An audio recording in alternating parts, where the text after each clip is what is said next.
CAD soft മാസ്റ്ററിൻ്റെ പുതിയൊരു വീഡിയോയിലേക്ക് സ്വാഗതം.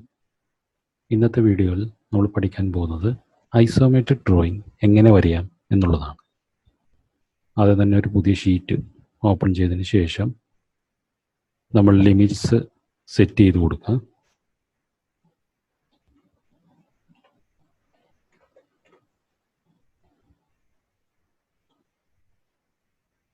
യൂണിറ്റ്സും സെറ്റ് ചെയ്ത് കൊടുക്കുക. അതിനുശേഷം ഡിസ്പ്ലേയിൽ യൂസീസ് ഐക്കൺ ഒറിജിൻ ഓഫ് ചെയ്ത് വെക്കാം. ഈ ഒരു കോർഡിനേറ്റ്സ് ഇവിടെ തന്നെ സെറ്റ് ചെയ്തതിന് വേണ്ടി നമുക്കത് ഓഫ് ചെയ്ത് വെക്കാം. അതിനുശേഷം ഇനി അടുത്തതായിട്ട് നമ്മൾ ഐസോമെട്രിക് ഡ്രോയിങ് ചെയ്യുന്നതിന് വേണ്ടി നമ്മൾ ഈ കേഴ്സറിൻ്റെ പൊസിഷനൊക്കെ ചേഞ്ച് ചെയ്യേണ്ടി വരും. രണ്ട് രീതിയിൽ നമുക്ക് ഐസോമെട്രിക് ഡ്രോയിങ്ങിന് ചെയ്യാൻ പറ്റും. അതിലൊന്നാണ് സ്നാപ്പ് മെത്തേഡും മറ്റൊന്ന് പോളാർ മെത്തേഡും. സ്നാപ്പ് മെത്തേഡ് ഉപയോഗിച്ചുകൊണ്ട് ഇവിടെ റൈറ്റ് ബട്ടൺ പ്രസ് ചെയ്ത് സെറ്റിങ്സ് പ്രസ് ചെയ്യാം, അല്ലെങ്കിൽ ടൂൾസിൽ ഡ്രാഫ്റ്റിംഗ് സെറ്റിങ്സ് യൂസ് ചെയ്യാം. DS എന്നാണ് ഷോർട്ട് കട്ട് വരും. ഞാനിവിടെ DS പ്രസ് ചെയ്തു. അതിൽ സ്നാപ്പ് ആൻഡ് ഗ്രിഡ് എന്നുള്ള ഓപ്ഷൻ ക്ലിക്ക് ചെയ്യും. അതിൻ്റെ അകത്ത് സ്നാപ്പ് എന്ന ഓപ്ഷൻ്റെ അകത്ത് സ്നാപ്പ് ടൈപ്പിൽ നമ്മൾ ഐസോമെട്രിക് എന്നുള്ള ഓപ്ഷൻ ക്ലിക്ക് ചെയ്ത് കഴിഞ്ഞാൽ നമുക്ക് പിന്നെ വരുന്ന ഡ്രോയിങ് കേഴ്സർ ഐസോമെട്രിക് ഷേപ്പിലേക്ക് ചേഞ്ച് ചെയ്യും.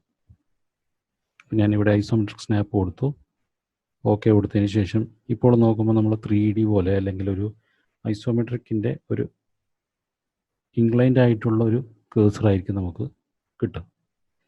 ഇവിടെ നമ്മൾ ഐസോമെട്രിക് ഡ്രോയിങ് ചെയ്യുന്നതിന് വേണ്ടി ഐസോപ്ലെയിൻ ചേഞ്ച് ചെയ്യാം എന്ന് പറയും.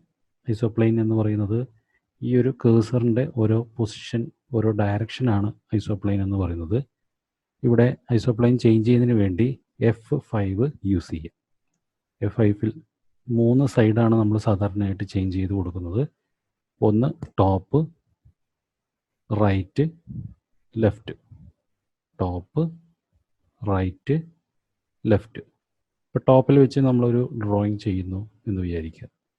ഞാനിവിടെ ഒരു ലൈൻ ടൂൾ എടുത്തുകൊണ്ട് ഒരു ഡയറക്ഷൻ കാണിച്ചു. ഇവിടെ ഓർത്തോ ഓൺ ചെയ്ത് കൊടുക്കുക, എന്നാൽ മാത്രമേ നമുക്ക് സ്ട്രെയിറ്റ് ലൈൻ കിട്ടുള്ളൂ. ഞാനിവിടെ 45 സെൻറ്റിമീറ്റർ എന്ന് കൊടുത്തു. അതിനുശേഷം അതിൻ്റെ വിഡ്ത്ത് ടൈപ്പ് ചെയ്ത് കൊടുത്തു. വീണ്ടും ലെങ്ത്ത് കൊടുത്തു 45. വീണ്ടും 45. ഇതുപോലെ നമുക്ക് ഒരു ഡയറക്ഷൻ കാണിച്ചുകൊണ്ട് നമുക്ക് ഒരു ഡ്രോയിങ്ങിനെ ഐസോമെട്രിക്കിൽ നമുക്ക് ഇതുപോലെ വരയാൻ സാധിക്കും. ഓരോ സൈഡ് ഡയറക്ഷൻ കാണിച്ചുകൊണ്ട് നമുക്കിതുപോലെ വരയാം. ഇനി ഇത് നമുക്ക് ചേഞ്ച് ചെയ്യണം. ഇവിടെ താഴേക്കുള്ളത് ചേഞ്ച് ചെയ്ത് കൊടുക്കണം, അല്ലെങ്കിൽ മുകളിലേക്ക് കൊടുക്കണം എന്നുണ്ടെങ്കിൽ F5 ചേഞ്ച് ചെയ്യാം. ഇവിടെ ഇപ്പോൾ ലെഫ്റ്റ് സൈഡാണ് കിട്ടിയിട്ടുള്ളത്, അപ്പോൾ ലെഫ്റ്റ് സൈഡിലേക്കുള്ള ചേഞ്ച് ചെയ്ത് കൊടുക്കുക. F5 പ്രസ് ചെയ്തുകൊണ്ട് ലെഫ്റ്റ് സൈഡിലേക്ക് ചേഞ്ച് ചെയ്ത് കൊടുക്കുക.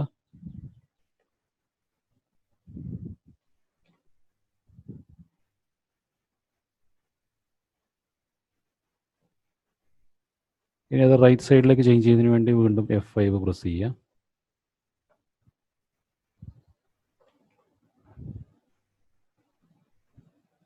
വീണ്ടും ടോപ്പിലേക്ക് ചേഞ്ച് ചെയ്യുന്നതിന് വേണ്ടി F5 പ്രസ് ചെയ്ത് കൊടുക്കുക.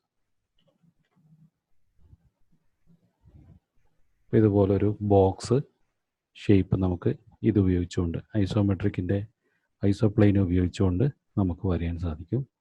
ഉള്ളിലുള്ള ഈ ലൈൻസ് നമുക്ക് ആവശ്യമില്ലെങ്കിൽ അത് എറേസ് ചെയ്ത് കൊടുക്കുക. ഇതുപോലെ വരയാം. മറ്റൊരു മെത്തേഡ് ഉള്ളത് സ്നാപ്പ് സെറ്റിങ്സിൽ നമ്മൾ നോർമൽ സെറ്റ് ചെയ്ത് കഴിഞ്ഞാൽ റെക്റ്റാങ്കുലർ സ്നാപ്പിലാണ് നമ്മൾ നോർമൽ സെറ്റിങ്സ് ഉണ്ടാവുക. അത് സെറ്റ് ചെയ്ത് കൊടുത്ത് ഓക്കെ കൊടുക്കുക. മറ്റൊരു മെത്തേഡ് വരുന്നത് പോളാർ മെത്തേഡാണ്. പോളാർ മെത്തേഡ് ഉപയോഗിച്ചുകൊണ്ട് വരയുന്നതിന് വേണ്ടി പോളാർ സെറ്റിങ്സ് എടുക്കാം, ഡ്രാഫ്റ്റിംഗ് സെറ്റിങ്സ്. അതിൻ്റെ അകത്ത് നമ്മൾ മുന്നേ പഠിച്ചിട്ടുണ്ട്, ഇവിടെ കുറേ നോർമൽ ആംഗിൾസ് ഉണ്ട്. ഈ നോർമൽ ആംഗിൾസ് കൂടാണ്ട് നമുക്ക് ആവശ്യമുള്ള പുതിയൊരു ആംഗിൾ കൂടി നമുക്കിവിടെ ക്രിയേറ്റ് ചെയ്ത് കൊടുക്കാം. അഡീഷണൽ ആംഗിൾ ഓൺ ചെയ്തതിന് ശേഷം ന്യൂ പ്രസ് ചെയ്തുകൊണ്ട് ഐസോമെട്രിക്കിൻ്റെ കുറച്ച് ആംഗിൾസ് നമുക്ക് ടൈപ്പ് ചെയ്ത് കൊടുക്കാം. ഫസ്റ്റ് വരുന്നത് 30, second 150, third 2 ton, 330, പിന്നെ അതുപോലെ വേർട്ടിക്കലായിട്ട് വരുന്ന സമയത്ത് 90യും 270. ഈ രണ്ട് ആംഗിളും ടൈപ്പ് ചെയ്ത് കൊടുക്കണം നിർബന്ധമില്ല. 90യും 270യും ടൈപ്പ് ചെയ്ത് കൊടുക്കണമെന്ന് നിർബന്ധമില്ല. ഓൾറെഡി ഇവിടെ തന്നെ 90 ഉണ്ടാവും. നമ്മളിപ്പോൾ ഇവിടെ ടൈപ്പ് ചെയ്ത് കൊടുത്തു. ഓക്കെ. പോളാർ കീ ഓൺ ചെയ്തതിന് ശേഷം നമ്മളിനി വരയുന്ന സമയത്ത് ഡയറക്ഷൻ കൊടുക്കുമ്പോൾ 30 അല്ലെങ്കിൽ 330 ഡിഗ്രി ആംഗിൾ കറക്റ്റായിട്ട് നമുക്ക് കിട്ടും. ഇവിടെ നിന്ന് സ്റ്റാർട്ട് ചെയ്യുന്നു. 30യിൽ നിന്ന് ഞാനിപ്പോൾ ഇവിടെ സ്റ്റാർട്ട് ചെയ്യുന്നു.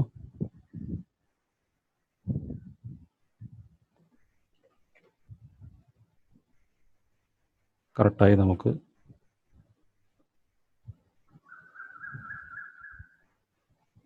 ആംഗിൾസൊക്കെ തന്നെ കറക്റ്റായി കിട്ടും.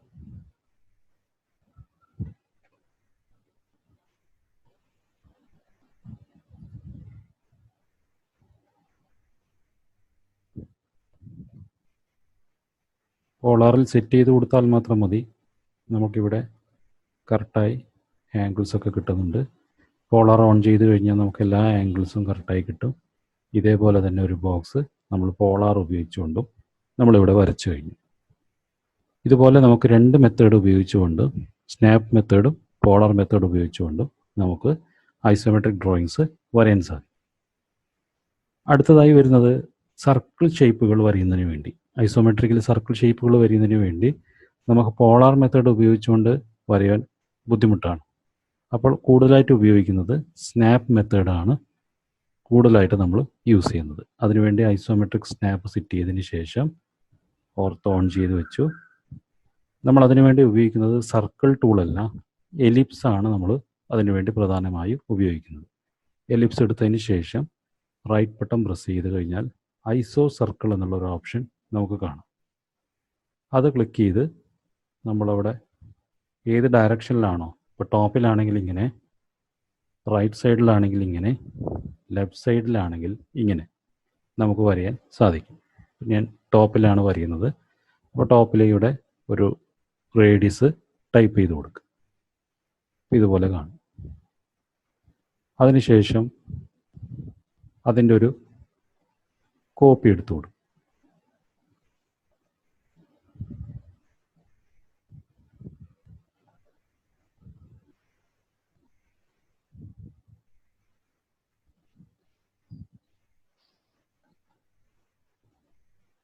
നമുക്കിതുപോലെ പോയിന്റ് വെച്ചുകൊണ്ട് ലൈനും കൂടി അഡീഷണൽ വരയും.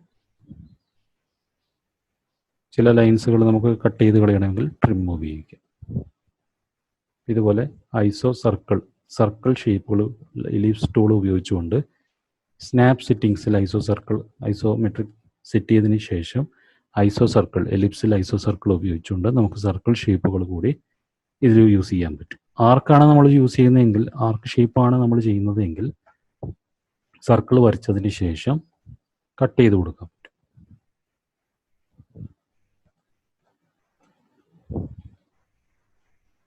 എലിപ്സ് ഷേപ്പ് എടുത്തതിന് ശേഷം ഐസോ സർക്കിൾ, അതിനുശേഷം എത്രയാണോ റേഡിയസ് അത് ടൈപ്പ് ചെയ്ത് കൊടുത്തു. സെൻട്രൽ നിന്ന് നമ്മളൊരു ലൈൻ രണ്ട് സൈഡിലേക്കായിട്ട് വരച്ചു. അതിനുശേഷം ഇതൊക്കെ ട്രിം ചെയ്ത് കൊടുക്കാം.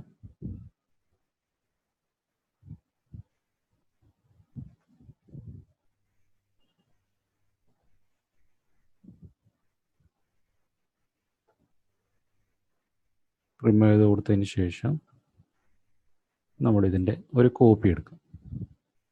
പ്രൊജക്ഷൻ അല്ലെങ്കിൽ അതിൻ്റെ ഒരു തിക്നെസ് ഒക്കെ കാണിക്കുന്നതിന് വേണ്ടി നമ്മൾ ഓഫ്സെറ്റ് യൂസ് ചെയ്യില്ല. ഐസോമെട്രിക്കൽ കോപ്പിയാണ് സാധാരണ എടുക്കുക. അപ്പോൾ കോപ്പി എടുത്ത് നമുക്കിതുപോലെ വെക്കാം. വെച്ചതിന് ശേഷം ഇത് ഈ ഒരു സൈഡ് ട്രിം ചെയ്ത് കൊടുക്കാം. ട്രിം ചെയ്ത് കൊടുത്തതിന് ശേഷം ഈ രണ്ട് കോപ്പീസും തമ്മിൽ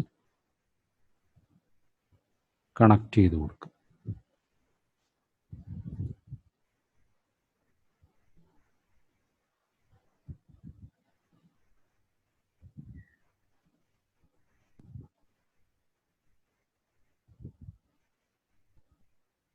ഇതുപോലെ കാണും.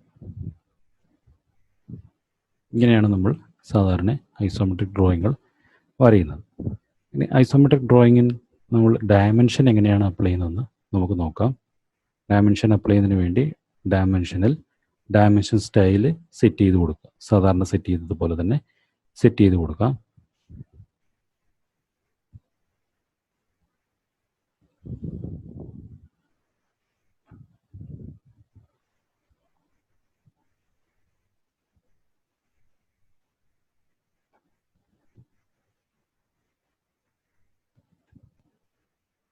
എയറോ സൈസ് 10 അല്ലെങ്കിൽ 20 ഇവിടെ ടൈപ്പ് ചെയ്ത് കൊടുക്കാം.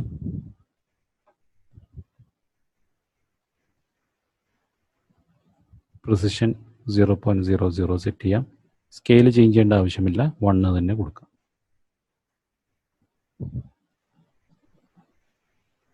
ചെയ്തതിന് ശേഷം നമ്മൾ സാധാരണയായി നമ്മൾ ഇതിൻ്റെ ഡയമെൻഷൻ അപ്ലൈ ചെയ്യുന്ന സമയത്ത് അലൈൻ ഡയമെൻഷനാണ് അപ്ലൈ ചെയ്ത് കൊടുക്കുക. കാരണം ഐസോമെട്രിക് ഡ്രോയിങ്സ് എന്ന് പറഞ്ഞാൽ ഇൻക്ലൈൻ ലൈൻസ് ആയതുകൊണ്ട് തന്നെ അലൈൻ ഡയമെൻഷനാണ് കൂടുതലായിട്ട് യൂസ് ചെയ്യുക. അലൈൻ ഡയമെൻഷൻ എടുത്തതിന് ശേഷം നമ്മൾ 2 പോയിന്റ് ക്ലിക്ക് ചെയ്ത് ഡ്രാഗ് ചെയ്ത് കൊടുക്കാം. ഇവിടെ നമുക്കതിൻ്റെ ഡയമെൻഷൻസ് കാണാം. അലൈൻ ഡയമെൻഷൻ 2 പോയിന്റ് ക്ലിക്ക് ചെയ്ത് ഡ്രാഗ് ചെയ്യും. ഇത് ചെയ്തതിന് ശേഷം നമുക്ക് ഈ ഒരു ഡ്രോയിങ്ങിന് പാരലലല്ല നമ്മൾ ഈ ഡയമെൻഷൻ നിൽക്കുന്നത്. അപ്പോൾ പാരലാക്കി കൊടുക്കുന്നതിന് വേണ്ടി ഡയമെൻഷൻ്റെ അകത്ത് ഒബ്ലീക്ക് എന്നുള്ള ഓപ്ഷൻ യൂസ് ചെയ്യും. ഒബ്ലീക്ക് എടുത്തതിന് ശേഷം ഡയമെൻഷനെ സെലക്ട് ചെയ്ത് എൻ്റർ ചെയ്യാം. ഈ 2 പോയിൻറ്റിൻ്റെ ഡയമെൻഷനാണ് നമ്മളിവിടെ കൊടുത്തിരിക്കുന്നത്. അപ്പോൾ സെലക്ട് ചെയ്ത് എൻ്റർ ചെയ്തതിന് ശേഷം നമുക്കൊരു പോയിൻ്റ് സെലക്ട് ചെയ്യാൻ അല്ലെങ്കിൽ ഒരു ആംഗിൾ കൊടുക്കാൻ വേണ്ടി നമുക്ക് ഇവിടെ നിന്ന് പറയുന്നുണ്ടാവാം. അപ്പോൾ നമ്മൾ ഇതിൻ്റെ പെർപെൻഡിക്കുലർ പോയിൻ്റ് ആയിട്ടുള്ള ഈ ഒരു പോയിൻ്റ് കൊടുത്തു കഴിഞ്ഞാൽ ഇതിന് പാരലലായിട്ട് നമുക്ക് ഈ ഡയമെൻഷൻ കിട്ടും. സാധാരണയായി നമ്മളിപ്പോൾ ഇവിടെ അലൈൻ ഡയമെൻഷൻ എടുത്തതിന് ശേഷം ഇവിടെ കൊടുത്തു. ഇത് ഇൻക്ലൈൻഡ് ആയിട്ടാണ് വരുന്നത്. ഇതിന് പാരലലായിട്ട് കിട്ടണമെന്നുണ്ടെങ്കിൽ ഡയമെൻഷനിൽ ഒബ്ലീക്ക് എടുക്കാം. ഒബ്ലീക്കിന് വേണ്ടി നമ്മൾ ഉപയോഗിക്കുന്ന ഷോർട്ട് കട്ട് DED ആണ്, ഡയമെൻഷൻ എഡിറ്റ്. ഒബ്ലീക്ക് എടുത്ത് സെലക്ട് ചെയ്തതിന് ശേഷം ഇതിൻ്റെ പെർപെൻഡിക്കുലർ ആയിട്ടുള്ള പോയിന്റ് ഇതാണ് പെർപെൻഡിക്കുലർ പോയിന്റ്, അല്ലെങ്കിൽ തൊട്ടപ്പുറത്ത് കാണുന്നതാണ് പെർപെൻഡിക്കുലർ ലൈൻ.